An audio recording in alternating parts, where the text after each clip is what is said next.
Right, yesterday you went over Chapter 3, Section 5, which was cell division, the cell cycle, mitosis, and I gave you the worksheet packet to do. And we will go over the worksheet answers at the end, if we have time. But first of all, as we start talking about this, why do cells go through mitosis? You read over this yesterday. Why do cells go through mitosis? Oh, let's back up. What is mitosis? What is mitosis? Yes. Okay, good. So the splitting of a cell into two smaller cells. And what can you tell me about those two cells it splits into? They're what? They're identical. So one cell splits into two identical cells. Now, why would a cell do that? Why do you need your cells to make copies of themselves?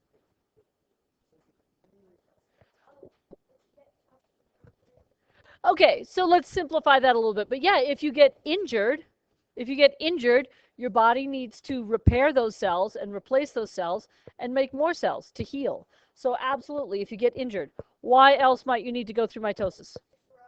To grow bigger, right? If you're going to grow bigger, you need more cells. So those are kind of the main reasons.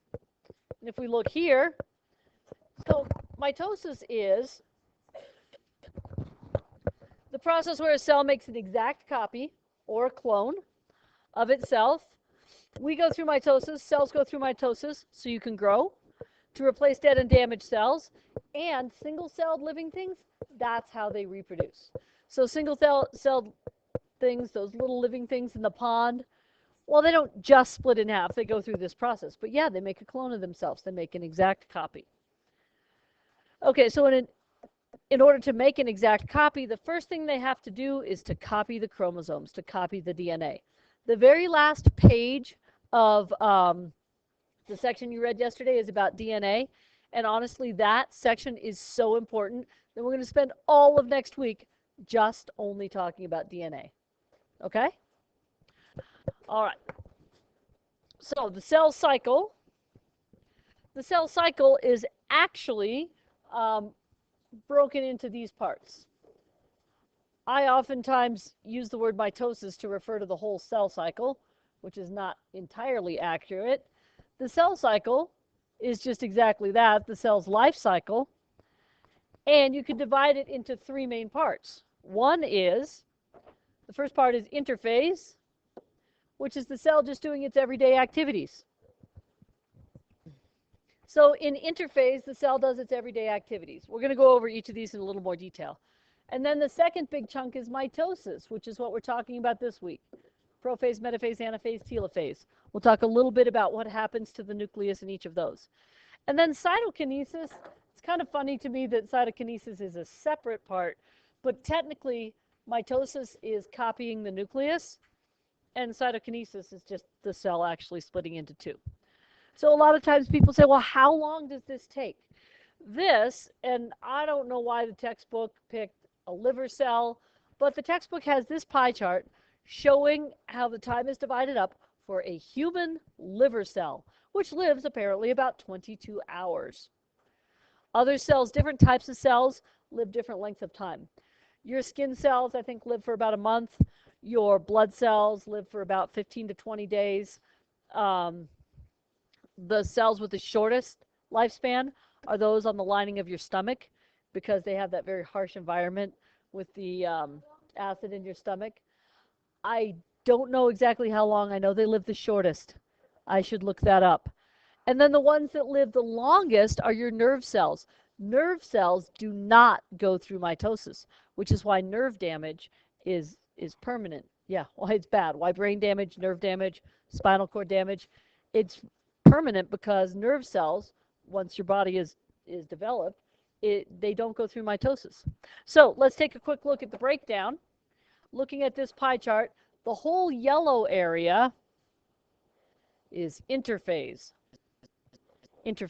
So the cell spends most of its time doing its job, right? If you're a liver cell, you're processing, you're filtering, you're making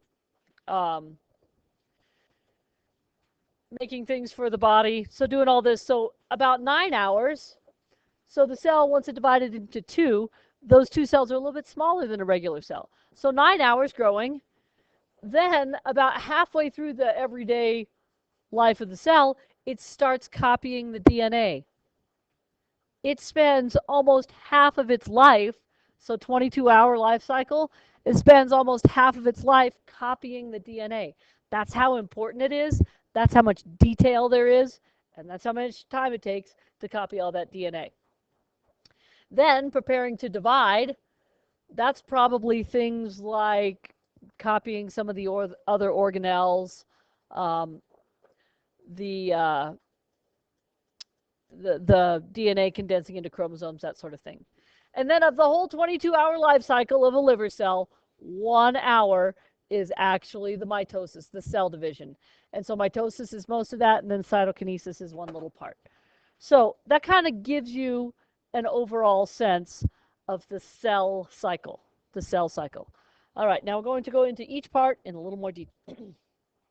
I'm going to go over these stages fairly quickly. They are in the textbook, and as you can see here, I have cut and pasted the exact pictures from the textbook into this. Tomorrow and the next day, you as a table group are going to make a poster, and you have your worksheet packet. So I'm going to go over this pretty quickly.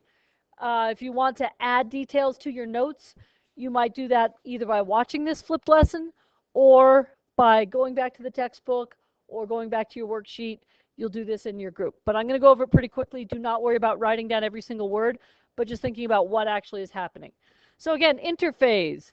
Interphase, inter means between the phase. So it's the phase that happens between mitoses. Mitoses. Cell divisions. And here the cell's doing its normal job. It's growing.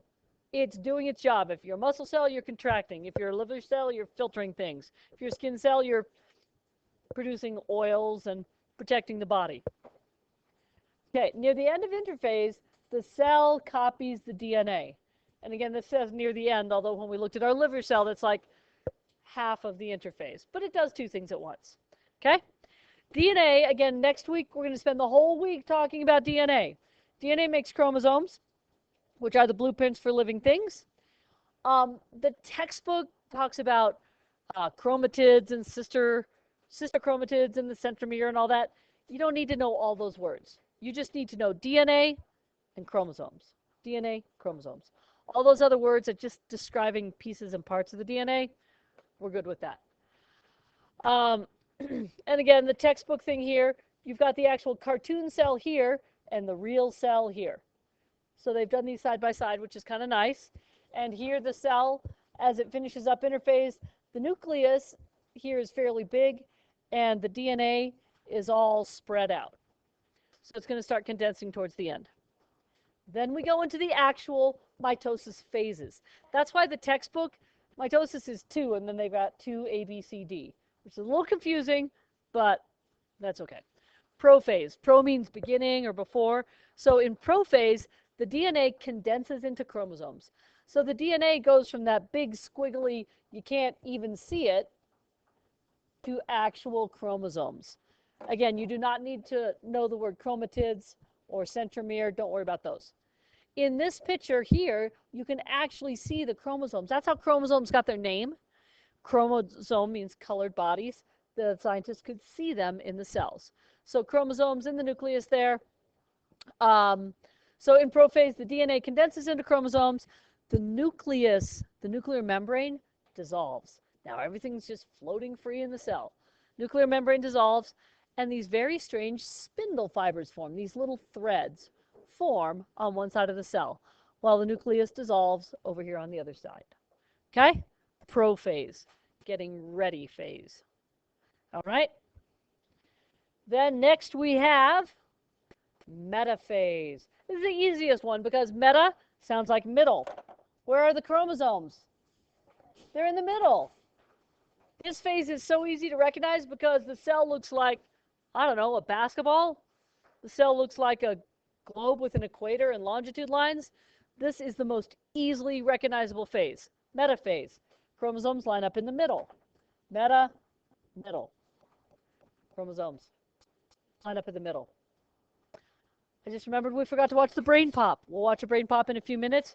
The brain pop goes through these phases pretty quickly, but it's a really good review.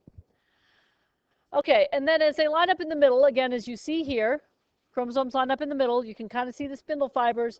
The spindle fibers are attaching one to each because this is 2 copies. 1, 2. 1, 2, because the chromosomes copied each other. So chromosomes, metaphase lines up at the middle. And the spindle fibers attach. Good? Excellent. Then anaphase. Anaphase is a little trickier to remember. I don't know, maybe you remember anaphase because as the chromosomes are being pulled to the edge, they look a little bit like an A, right? So when you're looking at the pictures, you're like, oh, look, they're little A arrow-shaped chromosomes. Anaphase. And just like you might expect, the spindles, the threads have attached to the chromosomes. Now they're going to pull 1 copy to each end. 1 copy of each chromosome is pulled to opposite ends of the cell. And again, the textbook goes to in a little bit more crazy detail than we will here. So chromosome, 1 copy pulled to each end of the cell. Easy enough? Good? Then we have telophase.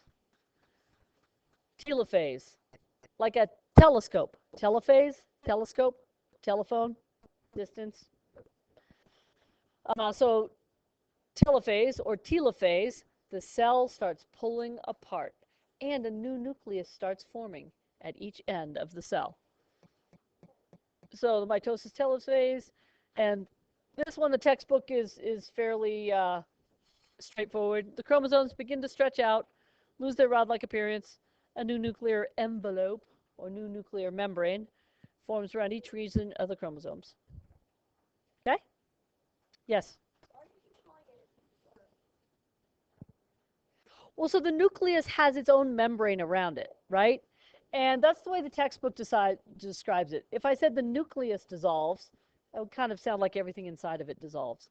But so the nucleus has its own membrane that's a lot like the cell membrane. Yeah, the nuclear, which is the membrane of the nucleus. Yeah, which sounds like nuclear energy, but that's just because it's the nucleus of the atoms. Same word, totally different use. But yes, the nuclear membrane, the nucleus membrane. Okay, and then we are done with the nucleus copying. We have 2 nucleuses or nuclei. We have 2 nuclei. They're identical. They each have all the DNA they need. They've gone to their other ends of the cells. Now, what do we need to happen so we can have 2 cells? It has to split. It has to pinch. The cytoplasm has to move. The cytoplasm has to move. Cytokinesis. Cytoplasm, cell goo. Cytoplasm, the cell moves into 2. So the cell membrane pinches together to form 2 identical daughter cells. Each daughter cell then goes into interphase. And if you are a plant cell, a cell plate forms between the 2 new cells so that you have a cell wall around everything. And that's it. And then we go back to where we started, to here. So that's the basics of it. Again, you'll get to practice it again tomorrow. In terms of for the quiz, for the next unit test, what you need to know, if I did a matching thing, so it'll be matching, multiple choice. If I said the phase of mitosis where the chromosomes line up at the middle, you would say metaphase. The phase of the cell cycle where the cytoplasm pinches in 2, you would say cytokinesis. The phase where the cell's doing its everyday activities? Interphase. Okay. And also, and we'll play with this tomorrow, but this is just, you would need to put them in order. Well, when you think about it, it's pretty easy to put them in order. because here's a cell. It looks like we're missing one, doesn't it? Yeah, we're missing one. Because this one's the anaphase.